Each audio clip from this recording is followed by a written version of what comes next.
Hey everybody, Xeon over here from Nintendo Life, and today we're here to share with you our review of NieR Automata, or Automata, if you'd like to say it that way, on Nintendo Switch. Now, this review was originally written by the spectacular Thomas Whitehead for NintendoLife.com, but was reworked into this video by me.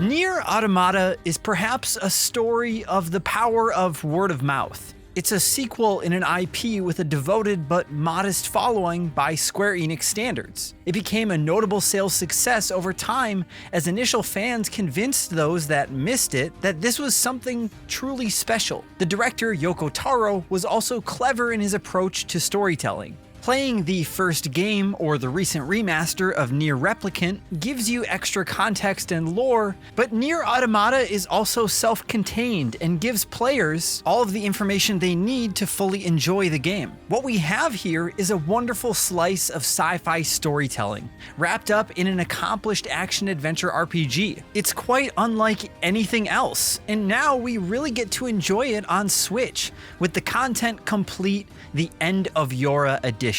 Now, a topic that often comes up in gaming, particularly in the AAA space, is the challenge of blending a creative vision with slick, attractive experiences. Square Enix made a savvy decision as it partnered the incredibly creative Taro-san with Platinum Games, who were already fans of the original NieR and were very much on board to apply their trademark flair of action and combat gaming. The blend is intoxicating and also helped to establish the reputation of Platinum's Takahisa Taoda, who made his directing debut with Astral Chain. It's fascinating playing Automata now, as there are whispers of ideas here that are played out more fully in the 2019 Switch exclusive.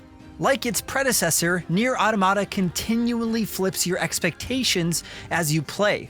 For the most part, this is a 3D action title with a generous dose of RPG ideas, but it nevertheless continually surprises you and introduces new twists. Sometimes that's in the storytelling, but also in gameplay.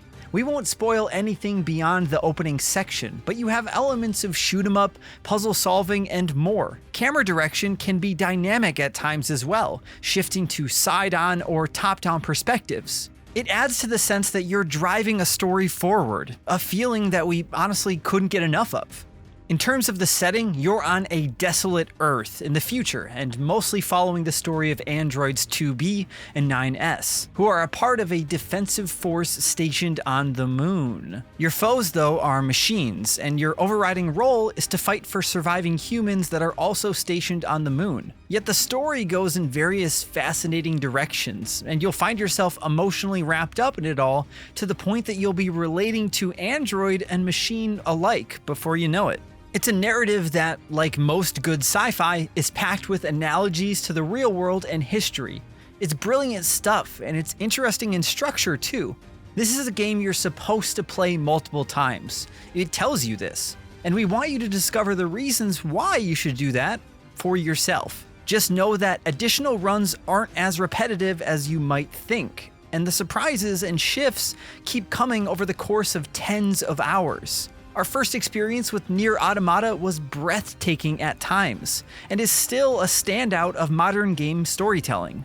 Now, another important thing to note here is that Automata is actually pretty fantastic to play as well, which we've come to expect when Platinum Games treats a project with care. You blend melee with guns in fast-paced, at times puzzle-led combat.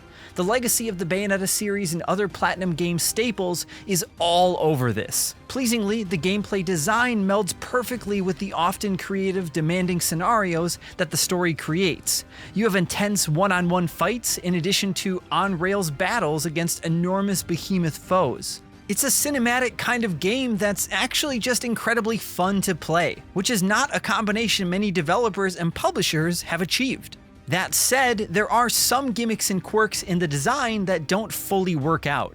Occasionally, there are mechanics or movement that are a little stilted or uneven. It's rare, but it is there. Your AI companion can often get in the way in 2D sections, and some perspective shifts and on-rails sections can be awkward with limited or no camera control. They're often brief moments, and it's worth brushing past them. Just don't be surprised when they pop up in a playthrough. The city is desolate, but it's still full of intriguing moments to find when you explore the cityscapes, forests, deserts, and more. There's also an interesting approach to quests. Details given for side quests are often limited, or sometimes a point of interest that will show up on the map with a simple question mark. This isn't a game to rush, so it's worth taking the time to explore and discover those smaller stories, some of which add a great deal to the overall picture. It's also a title where keeping notes is a good idea. It doesn't give you indications of levels for quests, so if you discover one that's a bit too advanced, it's worthwhile returning later on once you're more capable. And the RPG elements can up the intrigue even further. You are constantly collecting currency and materials which can be used to level up various weapons. You can level up your pod that accompanies you and operates as your gunner, and you can use chips to enhance your abilities. There are a lot of these chips, and you can either go all in creating your build piece by piece, or simply ask the game to give you an automated setup, which works just fine as well. All of this comes together beautifully, even when you consider that Automata was originally built for PlayStation 4 hardware. Performance is always a big question when it comes to a game this good, but we're pleased to say it's been a positive experience. We have a solid 30 FPS throughout, and the team at Virtuous has done an excellent job. Even though the world is often sparsely populated, it's still handsome and extravagant, and it's reproduced very well here on Switch. You can see where the sacrifices have been made. Some textures are particularly basic, occasionally asset streaming lags behind, and the resolution compensates when the action is busy. Yet, it's impressive, and rather than a port that seems like a struggle on Switch, it feels like a truly native title. Playing in docked mode, the image will perhaps appear relatively soft if you're accustomed to more powerful hardware, but it still looks rather good. It's in portable mode where we feel it truly shines, with the smaller screen real estate emphasizing its qualities over the sacrifices. It looks as NieR Automata should, not like a fuzzy pretend version of the game like various other ports have looked on the market.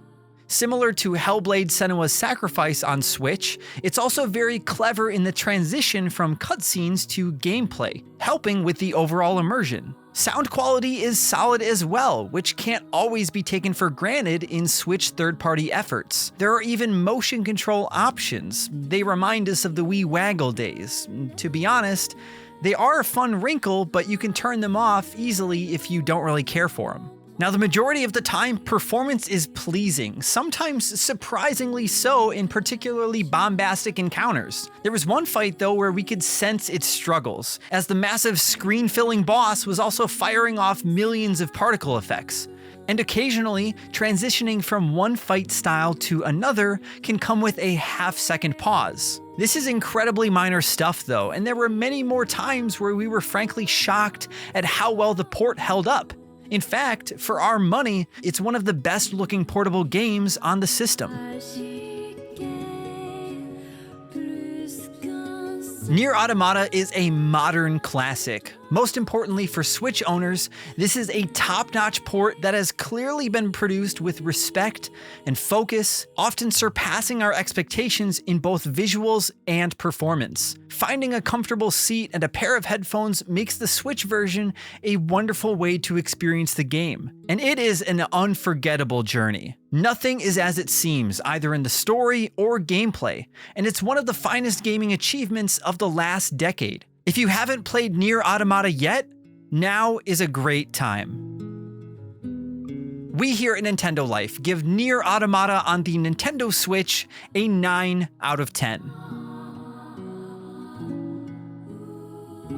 Whoa, hey, you made it to the end of the video. Thanks for sticking around. So I played NieR Automata at the end of 2020 during my holiday break, my time off. and I was completely consumed by it. That game swallowed me whole and spit out a to-be-obsessed Xeon, rightly so. Now, it's hard to talk about some of my favorite elements of the game without spoiling them, so I'll just say that the story is incredibly special, and it'll leave an effect on you that you didn't really expect. And everybody on the internet says that you should play the game more than once, and they're not wrong. Really, don't look into it. Don't look up why. Don't look up to see how long the game is. Just play it a couple times and you'll get it. And the combat sings, like 2B really feels like a superhuman machine. She has like the speed of a cheetah and the dexterity of Peter Parker. She is such a cool character to play. Now, I went into playing this port feeling pretty nervous. I had an incredible experience playing this on PlayStation 4, and I was worried that we were going to kind of get a half-baked game here, but this really is the real deal. I would honestly recommend, if you don't have another way to play this game, playing it on Switch is perfectly fine, and having this game in a portable form is incredibly special. It's really sweet to see in person. This is one of those games where I wish I could wipe my memory and play it again completely from scratch, and I don't think I would do that with many games. Hopefully the little taste that we gave you of gameplay here and the review from Thomas gives you an idea of what to expect from NieR Automata. And who knows, if you're like me and you play the game and you absolutely love it, you'll be looking up YouTube theory videos right after you're done. You'll be messaging all your friends telling them that they too should play this game. And you'll have found a new favorite video game. I could be completely wrong. Maybe this is not your cup of tea at all, but hopefully we've done our best to help you decide. So why don't you let us know in the comments down below if you've played NieR Automata before, or if you're going to be diving into it for the first time on Nintendo Switch. And of course, if you enjoyed this video and you want to see more videos like this, then why don't you not spoil the story to that subscribe button by giving it a good old click and playing through it for yourself, and then ring that notification bell to be notified whenever we put up a new video. Thank you all so much for watching, and thank you to Tom for spending so much time with NieR Automata on Nintendo Switch. I'm Xeon from Nintendo Life. Stay safe out there, and we will see you all next time.